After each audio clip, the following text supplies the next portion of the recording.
Muy buenas tardes ya. El objetivo aquí en lo fundamental es presentar las comparaciones entre las bases del Plan Nacional de Desarrollo desde el punto de vista financiero y el proyecto de ley, así como la consistencia financiera y contable. ¿No están pasando la presentación todavía? Bueno, hay unos agregados donde muestro de cómo la reducción, teníamos 790 billones de pesos en las bases del Plan Nacional de Desarrollo y se redujeron a 703.9 billones, o sea, con cerca de una disminución bastante considerable. Entonces la idea es mirar en qué sectores fue que se presentó esta reducción. Entonces me quiero ir al cómo quedó en el proyecto de ley. Entonces de esos 704 billones de pesos, la distribución por estrategia es importante ver que se concentra en lo fundamental en un 27% en infraestructura y competitividad, en un 44% en movilidad social, o sea que cerca del 71% del Plan Nacional de Desarrollo está en estas dos estrategias que son fundamentales. Si uno mira la contribución, o sea, qué estrategias explican la reducción del Plan Nacional de Desarrollo, lo que se observa es que las reducciones se presentan en lo fundamental en competitividad e infraestructura y en movilidad social, ¿sí? La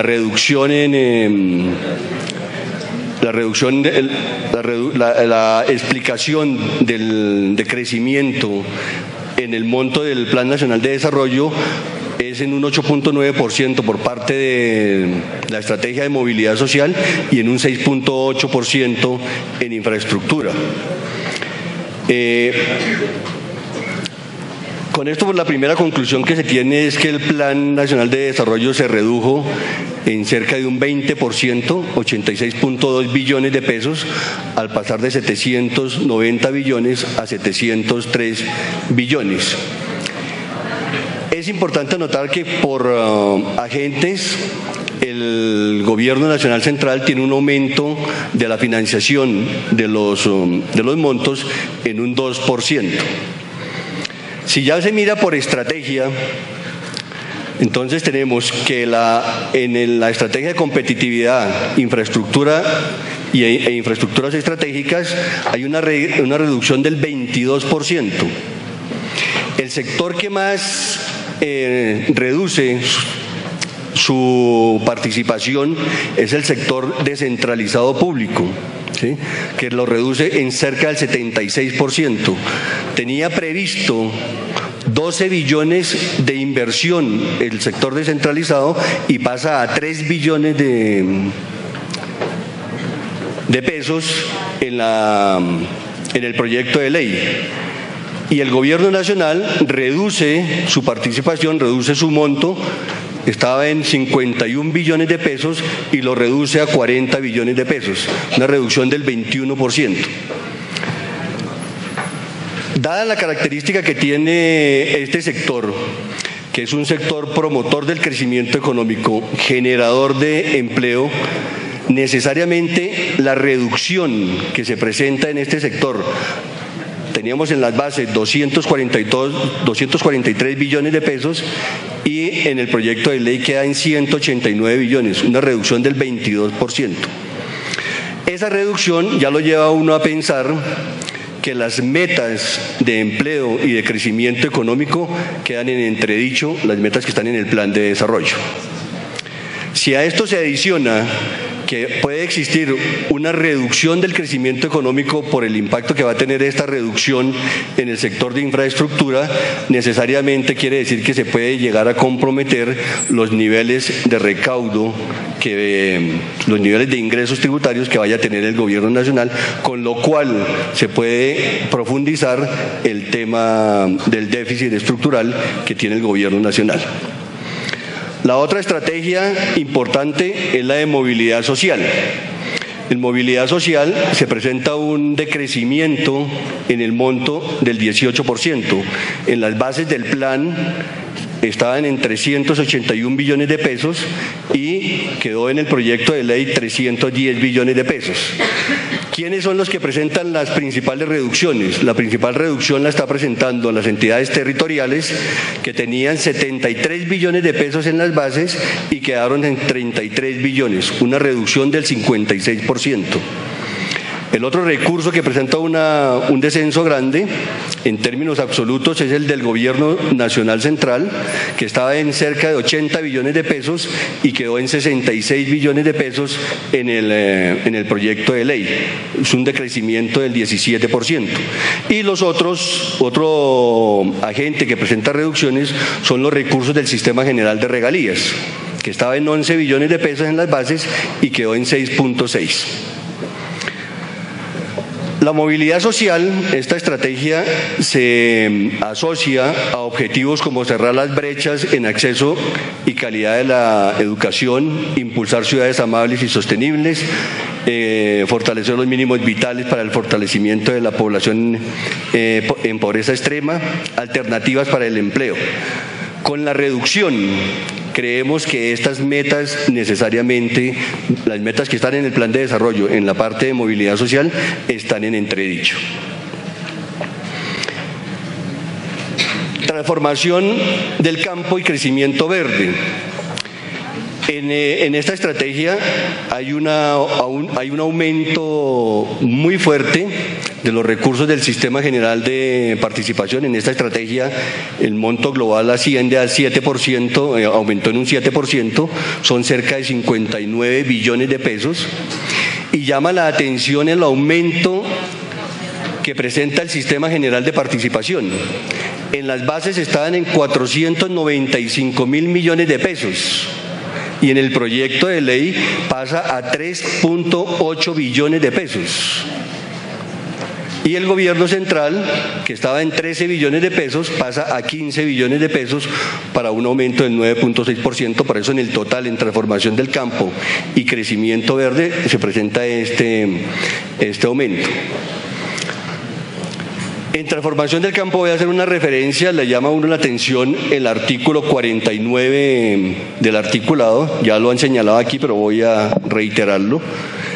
Se señala que se van a definir una serie de proyectos de utilidad pública e interés social, ¿sí? Y se le da un mandato al INCODER que dice: el INCODER se abstendrá de adjudicar a terceros los baldíos ubicados en el área declarada de utilidad pública e interés social. Todos los proyectos mineros, ya se sabe que por el Código de Minas, son de utilidad pública e interés social. Y también hay un mandato para la unidad de tierras. La unidad de tierras deberá considerar la imposibilidad jurídica y material de restituir los predios ubicados en el área e informar al juez que llegare a conocer de la solicitud de restitución de tierras, y éste deberá realizar la restitución por equivalencia o compensación. O sea, surge en el articulado un nuevo cuello de botella para el proceso de restitución de tierras, así como para el cumplimiento de la función social de los baldíos. Me gustaría que miraran el mapa que hay en un estudio que hizo la Contraloría General de la República, que se llama Minería en Colombia, en el tomo 1. Ahí en la página 74 se presenta el mapa donde están los títulos mineros y donde están las zonas de intervención para la restitución de tierra, o sea, las áreas microfocalizadas, y vemos que hay una alta concentración de títulos mineros. Entonces la pregunta es cómo se va a cumplir con esa política cuando se ha señalado que los títulos mineros son de utilidad pública e interés social.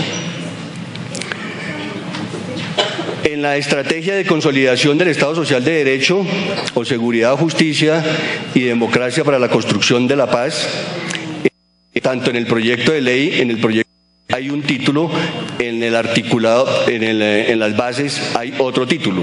O sea, ahí lo llama también la atención a uno. Vuelve y se presenta un incremento sustancial en el sistema general de participaciones en esta estrategia.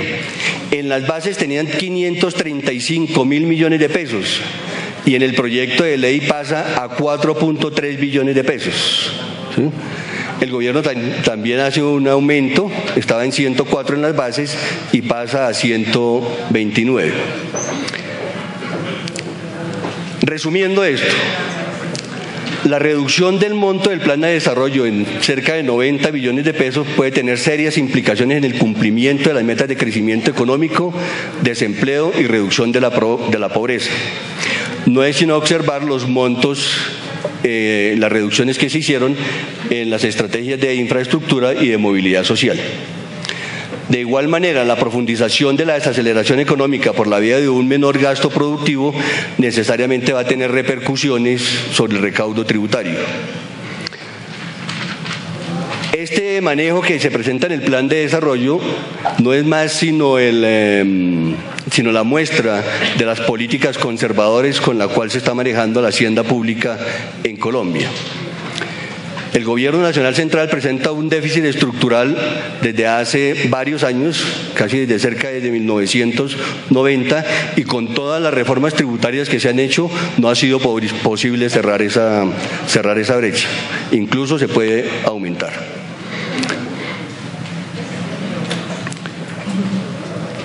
Hay que señalar también que los cambios que se presentan en los montos y en las asignaciones en las estrategias del plan de desarrollo dejan mucho que desear en cuanto al proceso de planeación en Colombia. Todo pareciera indicar que hay más un ejercicio de contabilidad creativa que un proceso de planeación estratégica de mediano y largo plazo.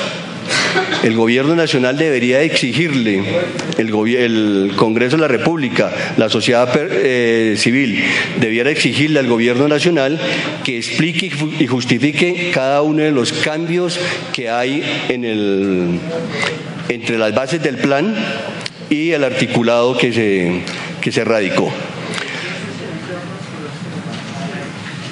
Finalmente quiero señalar que la receta que se trae con la reducción, con todo el problema del tema de los precios del petróleo que han sido la causa, señalar que la receta ha sido recorte del gasto público productivo y más sostenibilidad fiscal. Y quiero traer una cita del profesor Kemal Dervish en su artículo que se llama La austeridad fiscal contra la sociedad europea. Y dice así: claro, la sostenibilidad fiscal es esencial para evitar un refinanciamiento perjudicial de la deuda e inspirar confianza en los inversionistas y consumidores. Sin embargo, no se puede negar que es mucho más fácil respaldar la austeridad fiscal cuando se posee un nivel de riqueza que permite no depender de las ayudas sociales o correr el riesgo alto de desembocar en el desempleo de largo plazo. Muchas gracias.